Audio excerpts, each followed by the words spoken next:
Mesdames et messieurs, bonjour à toutes et à tous, bienvenue dans cette nouvelle vidéo de la formation CCNA 201. Au plaisir de vous retrouver dans cette nouvelle présentation concernant la Classification and Marking de la QS. Alors, comme je vous ai expliqué pendant la vidéo précédente, donc la Classification and Marking, en fait, c'est l'un des QS Tools qu'on va le voir dans une vidéo séparée, et que la classification and marking, en fait, ça nécessite une certaine attention de chez vous, parce que ça représente l'un des bases euh, pour les prochaines vidéos, notamment tout ce qui concerne donc des queues qu'on avait traduit en français, la file d'attente ou bien à la queue, et aussi concernant donc, le policing and shaping. Donc on va pas se tarder, on va commencer la présentation de Classification and Marking. Alors, c'est quoi Classification and Marking déjà? Donc, j'ai essayé de prendre, on va dire, cette petite image afin de clarifier un peu l'idée de Classification and Marking avant de rentrer un peu dans les détails techniques concernant ce type de QS.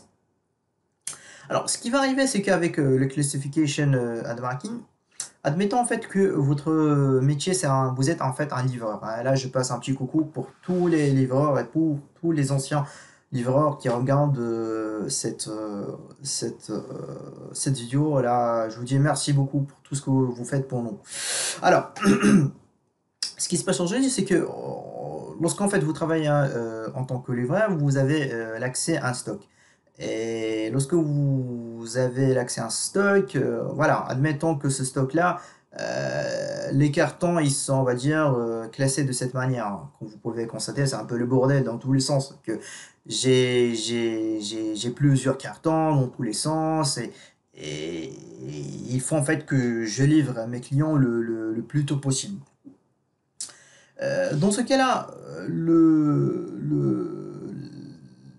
la première chose que vous allez faire en tant que livreur, c'est que vous avez en fait on va dire une consigne de classifier les cartons en fonction d'un signe. Par exemple, admettons que le signe sur lequel il faut se baser pour classifier ou bien pour classer les cartons, en fait, vous avez ce signe-là. Par exemple, là, vous avez ce signe, vous avez ici ce signe, vous avez ici ce signe, vous avez ici ce signe, et ici vous avez ce signe, etc., etc. Donc, la première des choses, c'est que vous allez classer le carton en fonction de ce signe. Voilà, par exemple, j'ai le premier carton, j'ai un deuxième carton, j'ai un troisième carton, j'ai un quatrième carton, puis j'ai un cinquième carton, et boum, boum, boum, boum, boum, etc. Ok, alors, vous avez aussi comme une deuxième consigne, c'est que lorsque vous allez classer les cartons en fonction de ceci-là, c'est qu'il faut les marquer en fonction de type de produit. Dans ce cas-là, voilà, vous avez la consigne pour mettre le numéro 1 pour les produits qui sont fragiles, 2 pour les vêtements, 3 pour tout type, on va dire, de produits. Très bien. Maintenant, en fait, lorsque vous allez classer vos cartons, en fait, vous allez, on va dire, vérifier le contenu en fait de chaque carton. Après, en fait, que vous allez effectuer cette vérification, c'est que vous allez marquer en fait, ou bien vous allez mettre les valeurs en fonction de chaque type de produit.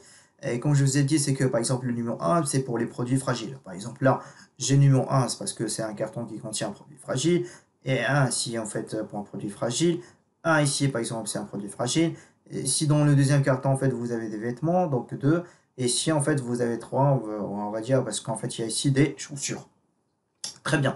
Vous avez comme troisième conseil, c'est que pour tous les produits fragiles, en fait, vous allez prioriser vous allez prioriser la livraison. Donc, c'est que ces 3 premiers cartons, en fait, qui contiennent des produits fragiles, en fait, vous allez les prioriser en termes de livraison. En fait, ce seront vraiment, en fait, ils seront priorisés en termes de livraison, quoi que ce soit, voilà, la zone géographique, là où vous devrez effectuer donc la livraison. En effet, ça se passe comme ça, les classification and marking, voilà, si on parle un peu plus technique, c'est que aujourd'hui, sur votre équipement, vous avez une interface ici, on va dire ingress et une interface entrée et une interface sortie. Dans ce cas-là, ce qui va se passer, c'est que il faut que vous classez donc le trafic, on va dire, par ordre de priorité. Et dans ce cas-là, lorsque vous allez classer donc le trafic par ordre de priorité, en fait, vous allez le marquer. Donc vous allez le marquer, on va dire, avec un certain numéro. Et ce numéro-là, en fait, on va le voir un peu plus de détails dans cette présentation. Et dans ce cas-là, lorsqu'en fait vous allez marquer ces paquets-là, ou bien ce trafic, c'est que dans ce cas-là, en fait, ce type de trafic en fait qui est marqué avec un certain numéro, donc il sera, ou bien ils seront priorisés, ils seront priorisés pour que soit forwardé le plus tôt possible dans votre réseau. Très bien. Alors, je passe un peu au prochain diapo pour regarder c'est quoi la différence entre classification et marking. Alors la classification est un processus et le processus de définir les classes du trafic qui trie le trafic dans les groupes de catégories d'écoulement. Donc la classification permet de définir le critère de correspondance pour chaque classe du trafic qui doit être traité par une catégorie QoS. Je m'explique, c'est qu'aujourd'hui vous avez un routeur, en fait vous avez une interface entrée et une interface sortie. Vous avez des paquets qui traversent votre routeur et il faut que vous forwardez, on va dire, ce trafic. Alors, maintenant, ce qui va arriver, c'est que vous pouvez classifier ce trafic. Par exemple, dans ce exemple, on a priorisé le trafic en fonction des couleurs. Par exemple, ici, j'ai la couleur alors, bleu qui va en fait envoyer, on va dire, le trafic sur la queue numéro, par exemple ici 3. La couleur ou bien le trafic qui sera classifié en fait avec la couleur rouge, donc il sera envoyé vers la queue numéro 2. Pour le trafic qui est classifié avec la couleur jaune, donc dans ce cas-là, il sera envoyé ou bien il sera envoyé dans la queue numéro 1. Dans ce cas-là, ce qui passe, c'est que en fonction de la configuration que vous avez mis en place, c'est que il y aura ce qu'on appelle des schedule ou bien la priorisation du trafic. Tout dépend en fait de votre configuration, tout dépend en fait de la queue. Et par la suite, en fonction de l'action que vous allez mettre en place dans la configuration, par exemple dans ce cas-là, on avait adapté donc la QoS Tools de Q. Donc là, en fait, le trafic sera priorisé comme ça, et du coup, il sera transmis dans le réseau. Donc ça se passe comme ça en fait généralement la classification. Après la classification, en fait, il y a des méthodes pour classifier le trafic. Ok, je passe. Boum. Donc le marking. Donc le marking ou bien le marquage. Donc le marquage en fait ça nécessite en effet c'est que on va marquer un trafic. Mais le marquage en termes de QoS, c'est que en fait c'est un processus qui consiste à modifier des valeurs de champ QoS. Alors la QoS c'est type of service. Ça le TOS en fait ou bien le TOS vous allez voir avec l'IPv4.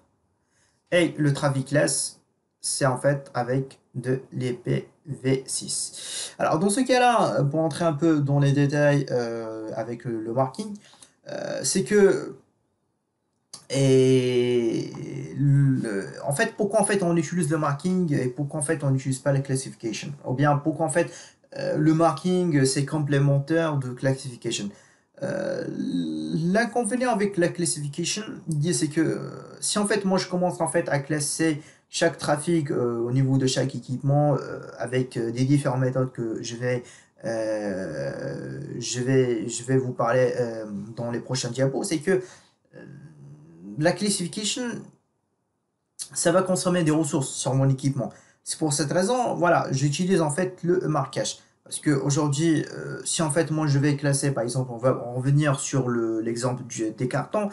Si en fait moi je vais classer mes cartons et du coup là je vais pas le marquer, à chaque fois il faut que je vérifie le contenu de ces cartons, c'est un peu con parce que voilà, il faut que je marque mes cartons, comme ça en fait je les récupère et comme ça en fait je peux prioriser en fonction des consignes que moi j'ai.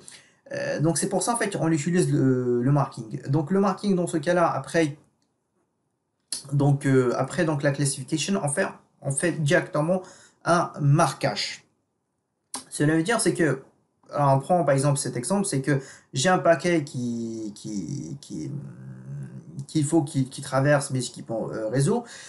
Donc là par exemple je fais la classification par exemple sur le premier équipement, on va dire qui va le rencontrer cette source là, et dans ce cas là ce qui va arriver c'est que je vais marquer ce paquet là par exemple là on va l'appeler X avec un code, avec un code qui s'appelle le DSCP. Le DSCP. Donc le DSCP, ça veut dire c'est Differentiated Services Code Point. Alors le Differentiated Services Code Point, en fait, c'est marqué avec des codes qu'on va le voir dans les prochains diapos parce que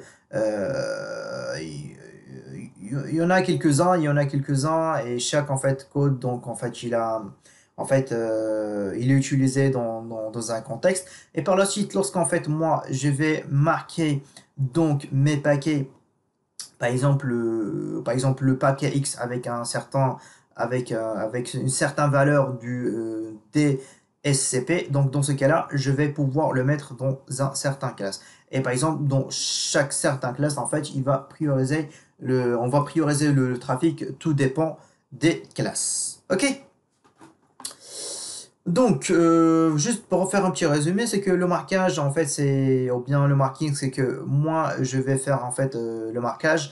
Et le marquage, voilà, si on rentre un peu dans les détails, c'est qu'il consiste à modifier des valeurs dans des champs TOS et pour l'IPv4 ou bien trafic class pour l'IPv6. Après, donc, le marquage, principalement, en fait, il y a deux types de marquage. Il y a le marquage niveau 2, niveau 3. Tout dépend en fait voilà, de l'architecture de votre entreprise et tout ce que vous voulez en fait adapter comme solution de marquage. Est-ce que vous voulez faire du marquage sur du niveau 2 ou bien du niveau 3? Sauf que avec le marquage en Lyon qu'on va faire la classification sur chaque équipement dans notre réseau parce que ça va demander assez de performance sur des équipements. Ce qui se passe c'est que voilà, je vais marquer mon équipement ou bien pardon, je vais marquer mon paquet dans l'équipement qui est le plus proche de la source. Et ce marquage là, ça sera effectué avec un numéro DSCP. Et ce numéro DSCP donc, correspond à un numéro de classe. Par exemple, là, je peux dire que voilà, le numéro DSCP, donc X machin, donc il sera identifié dans le classe 1 qui est prioritaire, par exemple, sur le classe 2. Très bien. Alors, je passe au prochain diapo. Alors, la classification, généralement, en fait, se fait avec deux méthodes. Donc, la première méthode, qui est la méthode standard, c'est ce qu'on appelle l'ACL. Donc, l'ACL, c'est Access List. Donc, ce que l'Access List donc, il dit, c'est qu'il permet de faire la correspondance pour un trafic par ACL avec une action permit. Considérez ce paquet comme une correspondance pour QoS pour réaliser une action QoS. Alors, je m'explique, c'est un peu, on va dire, c'est une phrase qui n'est pas vraiment claire, mais bon. Lorsque vous allez lire pour la lisez pour la première fois, c'est que il va vous apparaître qu'en fait qu'il n'est pas clair. Aujourd'hui, avec la QoS, en fait, on peut faire la classification avec ce qu'on appelle les ACL. Par exemple, je peux créer une ACL entendu qui va matcher avec une telle source et avec une telle destination et avec un protocole, on va dire, voilà, protocole par exemple du TCP ou bien du EDP avec un numéro de port pour dire que ce type de trafic là il sera classé et par la suite en fait je peux réaliser une telle action QS. Sauf que on va dire on va prendre un tel exemple par exemple j'ai par exemple les téléphones IP, ils sont reconnus sur un subnet par exemple 10.115.0.0/16. Je peux créer un ACL pour dire que tous les trafics qu'il y a par exemple en source ou bien destination avec un tel numéro de port de voix sur IP et le protocole, en fait, voilà, via une ACL, je peux dire que, voilà, tu vas effectuer une telle action. Ok, alors, sauf que la classification avec ACL, en fait, c'est un peu limité. Donc, c'est dire en fait un peu limité parce qu'en fait, je peux pas distinguer entre certains types de trafic. Euh, Cela veut dire, c'est que la deuxième méthode qui me permet, on va dire, de faire la classification, c'est ce qu'on appelle le NBAR. Le NBAR, c'est pour Network Based Application Recognition. Recognition. Ok, ça veut dire, c'est que le NBAR, c'est déjà c'est une fonctionnalité embarquée. Alors, excusez-moi. Alors, c'est une fonctionnalité embarquée sur les retours Cisco récents permettant la reconnaissance des applications à partir des signatures et non plus uniquement sur des ports TCP UDP. Donc, cela veut dire, c'est que, voilà, avec le NBAR, c'est que je peux identifier donc, et je peux distinguer entre la reconnaissance des applications via en fait ce qu'on appelle application signatures en anglais ou bien la signature des applications en français. Cela veut dire aussi c'est que l'inconvénient, on va dire, ou bien la limitation des ACL par rapport au NBAR, c'est que aujourd'hui, avec les ACL, je ne peux pas, par exemple, différencier entre un flux audio et un flux vidéo du WebEx. Donc, qui va me permettre, on va dire, de distinguer entre ce type de trafic, c'est via le NBAR. Le NBAR, donc il y a aussi donc, il y a une nouvelle génération des NBAR que vous pouvez le rencontrer lorsqu'en fait vous allez lire certains bouquins de Cisco. C'est ce qu'on appelle le NBAR 2. Donc le NBAR 2, c'est en fait c'est la next generation de NBAR. Mais après, donc le principe, donc, c'est en fait pouvoir faire la reconnaissance des applications en se basant sur les applications signature. Alors pourquoi je vous dis ça? Par exemple, aujourd'hui, s'il faut que vous classez un certain trafic vidéo, là par exemple, on prend le cas du WebEx. WebEx, c'est une solution de vidéo conférence de Cisco. S'il faut que vous différenciez entre les flux vidéo et les flux audio du WebEx, parce que il faut mettre ou bien il faut appliquer certaines actions du QS, aujourd'hui avec la CL, vous ne pouvez pas en fait effectuer cette différence et surtout en fait différencier entre le flux vidéo et audio. Mais notamment avec le NVAR, c'est que vous pouvez distinguer entre les flux vidéo et audio. Aussi, par exemple, là, on a pris en fait un simple exemple. En fait, on a créé en fait un class map. On l'avait nommé machine exemple. Ici, ce qu'il faut aussi prendre en compte, c'est que lorsqu'en fait vous allez configurer en fait le NBAR, par exemple, pour faire un discovery ou bien voilà pour distinguer entre certains types de trafic qui seront classifiés et par la suite en fait ils seront, on va mettre, on va dire le marquage. En fait, on peut avoir plusieurs catégories, hein. Dans ce cas-là et dans cet exemple-là, on avait pris l'exemple de voice and video. Alors, excusez-moi. On avait pris donc l'exemple de voice and video. Là, comme vous pouvez constater, c'est que via le LBAR, on peut différencier entre le Amazon Instant Video, entre le ESPN Video, entre le Cisco Phone, le Cisco IP Camera. Ce que les ACL, donc, il ne peut pas effectuer ce type de différence. Donc,